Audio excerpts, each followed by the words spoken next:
In this episode of Elite Baseball Numbers, I interview the coach of the winningest baseball program in Division III in the last 15 years, Coach John Vodenlich from University of Wisconsin-Whitewater. He tells me everything he's looking for in recruiting a high school baseball player and can tell you what you should focus on if you want to play at an elite level in college. A little bit of the problem we have in the game right now is that we're so metrics based, and you win championships by having the guy clutch up on a hit with two outs, Yeah, and whether definitely. or not he generates crazy bat speed or not, he does know how to compete, right? And Mhm. so there's always going to be that fringe, right, between um, what the metrics say and his ability to compete. Mhm. Anyway, I'll do my best to give you the numbers, and but I do think there's always that margin of error, right? That you're looking for the guy who's an exceptional player. I mean, in the line of thinking there, I'll give you one last example, and then I'll let you ask. Like, where's Pete Rose in any of this? That's a good question. Yeah. He's got He's more hits than anyone ever to play the game, ever yeah. to play the game, and he probably isn't taken by anyone if there's a metric behind it because Yeah. he wasn't exceptionally fast, although he was fast. He hit from both sides of the plate, which is great, but he didn't hit for a lot of pop, and Mm. he's the all-time hits leader. So you always got to keep that in the back of your mind that you're chasing a metric, but what we really need is we need a guy who competes. Yeah, I love that. Yeah, Um, but yeah, I think that like you said, there is a certain fringe where you need to have at least the ability to put up certain numbers. yeah, and certainly But now with the draft, how it is, yeah, they're chasing hit tracks numbers and what are the other ones. yeah, So it's part of what we're going to be doing here for a while. So yeah, yeah. what numbers should we talk about? All right, yeah. I figured we could probably just rapid fire the numbers, and then if you had Yeah, anything else you wanted to talk about with the mental side, we could go yeah, through that for a couple minutes. yeah, Um, perfect. so basically the main numbers I'm looking for are, well, I'll just go in order. Yep. Exit velo. Um, yeah, I mean that's not one we typically even look at in the recruiting process. Um, I think there's a couple different ways you can look at it. Uh, but like I think at our level it's over 80, you know, Okay. and but like if you look at exit velo on a ball like in the major leagues, I mean it's like 100 and something, right? Yeah. Coming off the bat. So it depends how you capture it and all those types of things, but um, we're not too concerned with it. I don't even know what a great one would be. I can tell you that I remember having a guy who was supposedly nationally ranked with um, exit velocity, and I was really excited. He hit all kinds of home runs and showcases and came in and he was probably our worst hitter we've ever had because he swung it hard, but and he could generate pop, but he didn't have hand eye. So I don't got a good number for that one, but I Sounds mean good. certainly over 80, right, Okay. off a tee. So I've noticed that's a big problem is people try to start swinging as hard as they can to get their exit velo and they start swinging and missing like crazy.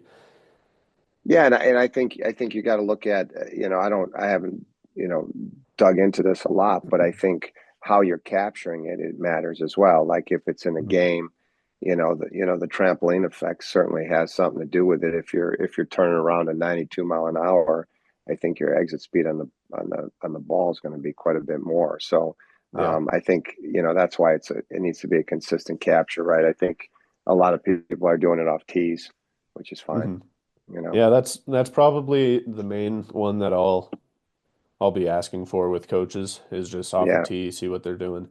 Um, but I'm definitely going to be with all of these, I will be teaching them and saying this is pretty much the minimum you need, but yeah, also all of this is contingent on like the kind of athlete you are and the kind of mental player you are. So, yeah, yeah. the Yeah, second hold on one, a second. Hey, Peyton, good exit. What's a good exit velo, guys? Even know? Yeah, over 80 to 100 typically is what, like I said, we don't even test that. So, um, Sweet. yeah, but yeah, 80 would be at the low end, and high 80s into the 90s would be probably elite level for most of our guys. And then we'll have an Okay. exceptional guy that does something more than that. We Oh, don't know interesting. how hard they hit it, but we're watching spin and flight a lot. Awesome. So Love it. All right. Well, the second number is the throwing the pull down from the whatever position, I guess, throwing pull yeah, down. once again, we don't test it, pull down into a screen or anything like that. But let me give you my positional ones. Okay. Um, we're really really capable right now. I would say the minimum at our level is probably 85, regardless of your position, except catcher. So if you're an infielder and you're going to be probably somewhere between 83, 84, 85. You're going to be very, very average in what you do. Then our elite throwers, Andy Thies as second base or Jackson at shortstop, they're both 94 across the infield. All right, Okay. which is one of the highest infield numbers we've ever had. And once again, I'm very happy that they can throw it that hard. Uh, but they have to throw it that hard maybe one time per year. Okay. The rest of the time, they need to hit their spots. Our Yeah. outfield numbers, highest number would be Adam Kootway from the outfield, is 94, and then we have a bunch of guys sitting around 90.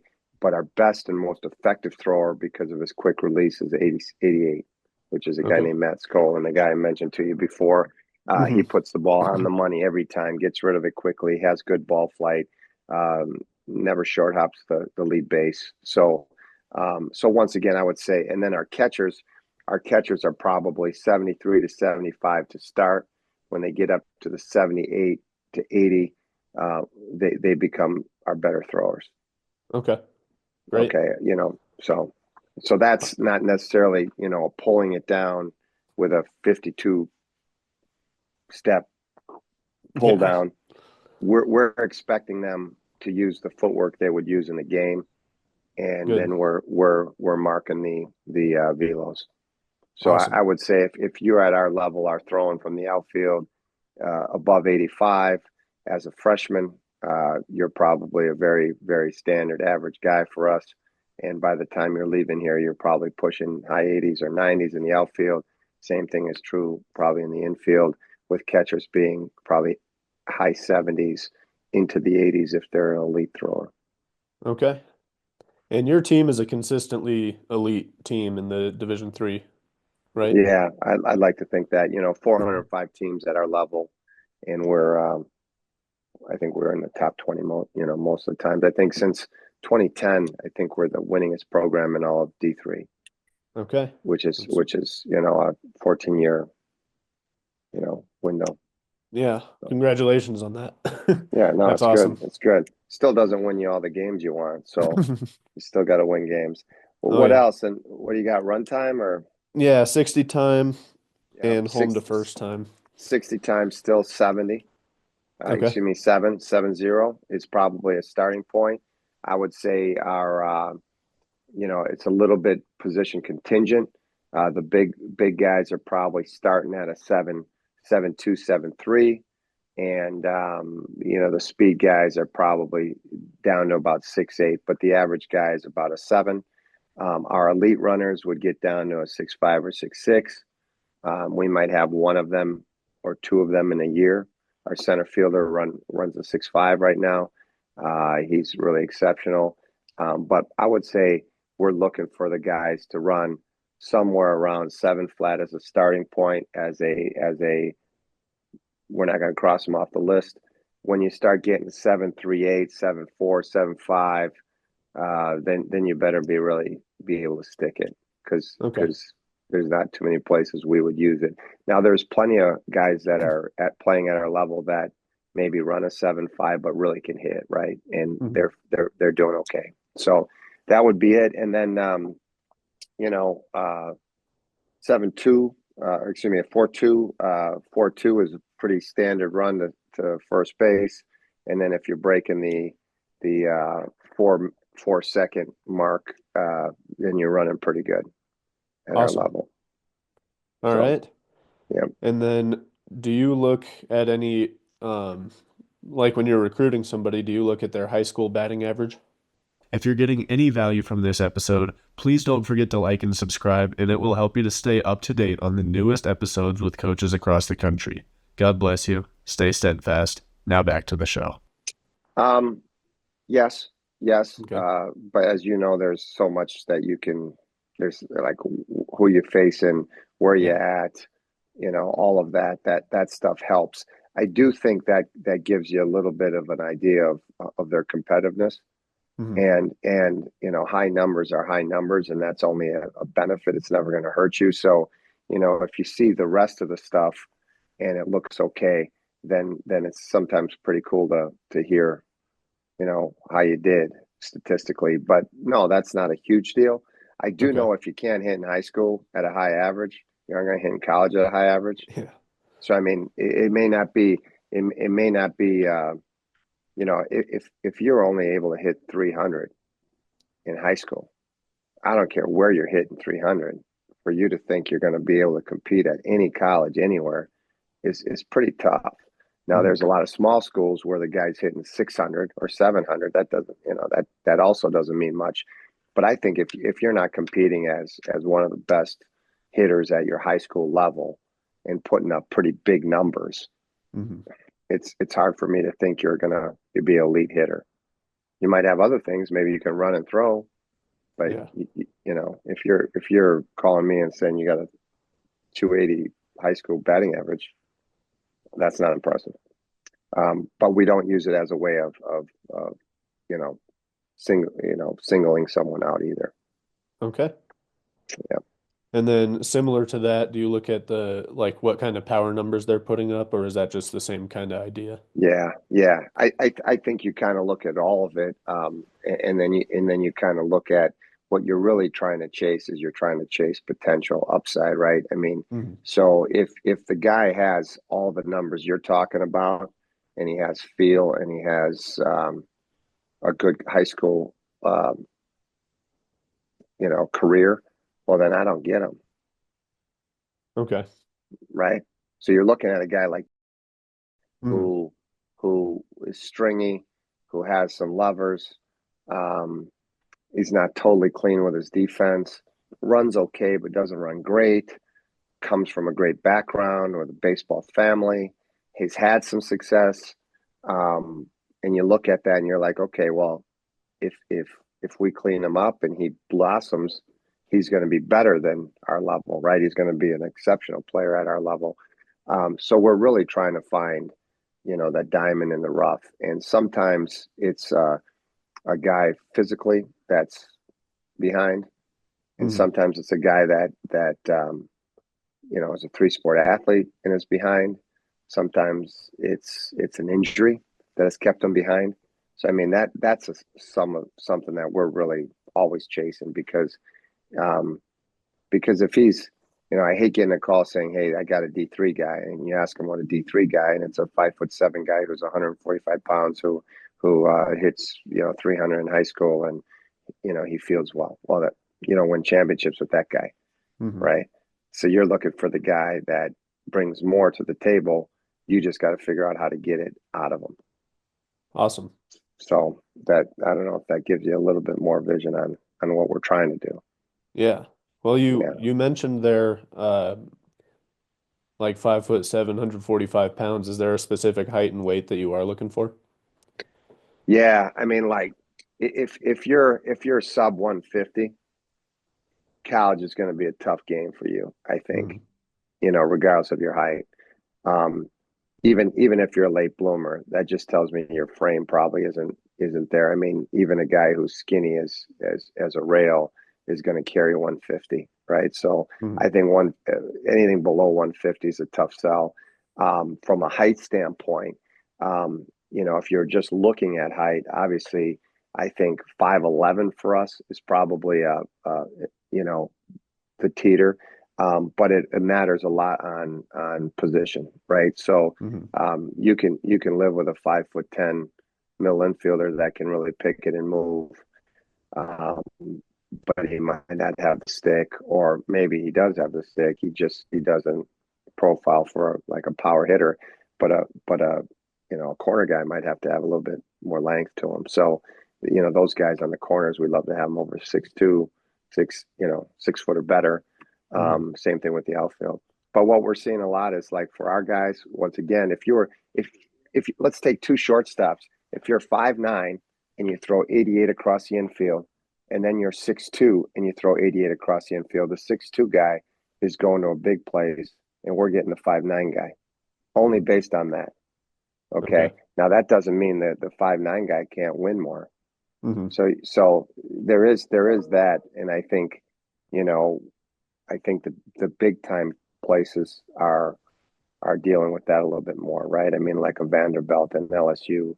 I remember when a good friend of mine worked at Florida State, and that was under the Bobby Bowden era. He couldn't understand why a local hero wasn't being recruited, and he called him and he pulled out a file and he said, because he's not a runner. He doesn't run good enough for us. These are our numbers. If they're not in there, we're not recruiting them. And I can totally understand that in football, but I think in baseball there's a lot more gaps. Hmm. So, Awesome. Um, and then the last, you know, I guess they kind of go together. You've talked on them a little bit, but the mental side, talking, I think one of the big things, I mentioned this, one of the big things you like to do is talk to their current coach and see what kind of player he is. What are you looking for from that? without this is not a criticism of you or anything, but it's a criticism of the industry. Hmm. Most trainers are training in vacuums. I mean, it's like, if I'm a certified strength coach and I'm going to train you as a football player. I know a lot of great football players that run well, that test in the weight room well, that can't play football. They just can't. They get crushed. They're soft. They don't know how to compete. They're not great. Okay. So they're in this weight room and you feel good about the numbers you're putting up, but are you really helping them compete? And for me, the tough thing is if you're a swing coach or a pitching coach, I mean, you have them in a vacuum. They show up to your facility, they do their drills, they're feeling pretty good about it, and no one has pissed on their parade yet, right? So Hmm. so what we really need is, we really need to know, how are you going to compete when things are on the line, when you care about it, when it's a community member, and if you don't get the hit, you're going to walk through, and you're not going to be feeling too good, Hmm. and that's also my criticism for some of the select programs, because you're going to play with a bunch of guys you don't know that aren't from your community, and you go down to Vanderbilt and you play, and no one cares if you won or lost. You hopefully went 3 for 3 and showed something, but did you compete? Did you win? How are you in the community? Those are ultimately bigger signs of whether or not you're going to make it through college than your exit speed. Hmm. I mean, they're not even comparable. So I think we're always looking at the character of the kid, and so the better you know them and know how they communicate and is he a grinder? I mean, do Hmm. I got to tell him I love him every day, or is he gonna grind through that? And so for me, was a pretty easy guy. I remember he got plucked in the nose and bleeding all over the place, and you know shoved some stuff in there and competed. So what are we looking for? We're looking for the character piece, the competitiveness, the resiliency, the discipline. How is he going to be as a team guy? That's almost as good as the rest. And I would view it this way. I think the metrics are the prerequisite. Hmm. You can't take a great kid who's a Navy SEAL, and he has no skills, and I can't make him a great college. I just can't. As much as Right. I'd like to take that quality young man and make him a baseball player, I can't. Hmm. But if he throws just good enough and runs just good enough and hits just good enough, and then he has that other piece, then I know he's going to maximize his talent, and he's going to compete, and he's going to be a good team guy. So I think I would say that I'm never calling you to ask you about the 5'3", 130-pound guy who hits in the 9 hole, and he hit 200 last year, but he's a pretty, his high school coach was pinch hitting for him at the end. I don't really care if he's a good guy or a team guy or anything because I'm not Yeah. recruiting him. But once you get that guy that you think at least has the prerequisite what you're looking for, then everything is about what you say to me about him, Mm. right? So that Yeah. becomes very, very important. So I think, not to say you won't have that scenario, but Mm. then I think you just got to work a little harder to find out the real him and what it's Yeah. going to be like. Pitchers are great in a vacuum, man. I see their pull downs, and wow, that's pretty impressive. And then you put him on a bump and he hits the first guy, and then they're jawing him from the bench, and then and then all of a sudden he's not. And yeah, and the pull down. Do you think he ever shows me a pull down when his arm's not 100%? Yeah. No, the pull down's at 100%, Right. right? Hmm. Otherwise, you wouldn't show it to me, Yeah. right? So what happens when we're 6 weeks into the season, and it's cold and it's rainy out, and you didn't sleep well, and you're coming off of maybe a little shorter rest, and you're not throwing 90, you're throwing 87. Well, Hmm. what then? Like, we just quit that day or what? So I think that's ultimately what we're looking for from the coach. And like I said, typically, I think the traditional coaches, the guys that know them in the community, usually know the families, and they can give me a little bit more. But that's not true of everyone. You can develop those types of relationships and be that kind of character reference for them. Awesome. Okay. So Yeah, the other one was communication from the player, but you just touched on that quite a bit too. yeah, I can simply tell you I'm very concerned when we have an interaction via text and it never stops because he always has to respond. Mm. Like, well, hey, have a great day. Okay, coach, I'll see you soon. Um, are you around next week? Yeah, I'm around. Okay, I'd love to see you next week. Like, it's like the social media phase. Yeah. I think they want it to be rosy and nice and think I'm going to sit around and tell them how much I love them every day. But there's going to be a lot of times when they get to college where they're by themselves. They're not feeling appreciated because we got 35 of them, right? Hmm. And they have to just stay in there and work. And I would say there's a lot of guys that don't make it in college, not because they lack skill, but they lack the ability to compete and show up every day and work through some of it. The last thing I'll quick say, and I know this isn't really what you want, but I remember um, thinking I was pretty special when I got to a little Division III school like Whitewater. I was the All-State catcher. I was a conference player of the year. I was all county in our region, 3 years in a row. I thought it was pretty good. And then I came the first day and I said, "Hey, Will, how you doing?" "Hey, good. Where are you from?"